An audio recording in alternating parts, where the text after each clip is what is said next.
Saudaraku, pemerintah Kabupaten atau Pemkab Aceh Singkil berencana memanggil Melda Savitri usai kisahnya viral di media sosial, di mana Melda adalah seorang istri dua anak yang diceraikan suaminya jelang 2 hari sebelum suaminya tersebut dilantik P3K di wilayah lingkungan kerja Aceh Singkil. Guna menanggapi informasi yang beredar luas di media sosial tersebut, pemerintah akan memanggil Melda Savitri dan suaminya JS guna mengklarifikasi permasalahan yang terjadi di rumah tangganya tersebut. Berikut informasi selengkapnya. Saudaraku, pemerintah Kabupaten atau Pemkab Aceh Singkil berencana memanggil Melda Savitri, perempuan yang viral setelah diceraikan suaminya sesaat usai dinyatakan lulus sebagai P3K. Langkah tersebut dilakukan untuk mengklarifikasi berbagai informasi yang beredar di media sosial mengenai perceraian Melda dengan suaminya Jakfar Sidik atau JS yang kini bertugas sebagai P3K Satpol PP Aceh Singkil. Pelaksana Harian atau PLH Sekretaris BKPSDM Aceh Singkil, Edi Salman, menjelaskan bahwa pihaknya telah menyiapkan surat pemanggilan terhadap Melda Savitri.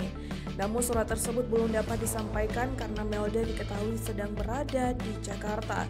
Menurut Edi Salman, pihaknya belum dapat mengambil kesimpulan terkait ada atau tidaknya pelanggaran dalam kasus ini, karena sejauh ini keterangan yang diterima baru dari pihak laki-laki.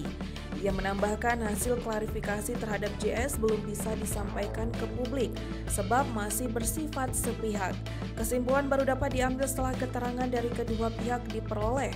Bupati Aceh Singkil Safriadi Oyon menegaskan bahwa hingga saat ini belum ada keputusan pemecatan terhadap JS.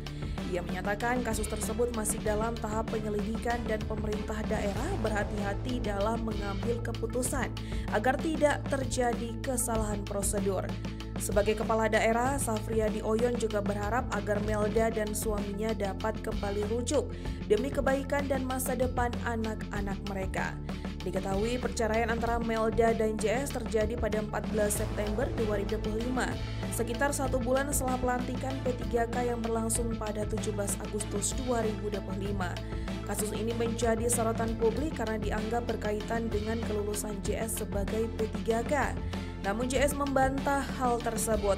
Dalam klarifikasinya bersama BKPSDM yang menyampaikan bahwa rumah tangganya sudah lama bermasalah sebelum akhirnya resmi berpisah.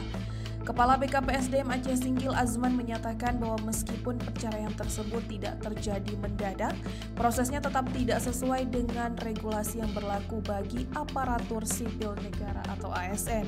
Sementara itu, tetangga Melda di Aceh Selatan, Sufina alias Ibu Koyo, mengungkapkan bahwa perpisahan tersebut dipicu oleh tekanan batin yang dialami Melda selama pernikahan.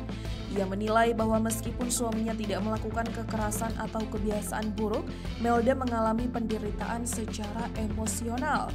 Ibu Koyo juga menilai bahwa faktor ekonomi seharusnya tidak menjadi alasan utama perceraian, karena masih banyak cara lain yang bisa ditempuh untuk menyelesaikan masalah rumah tangga.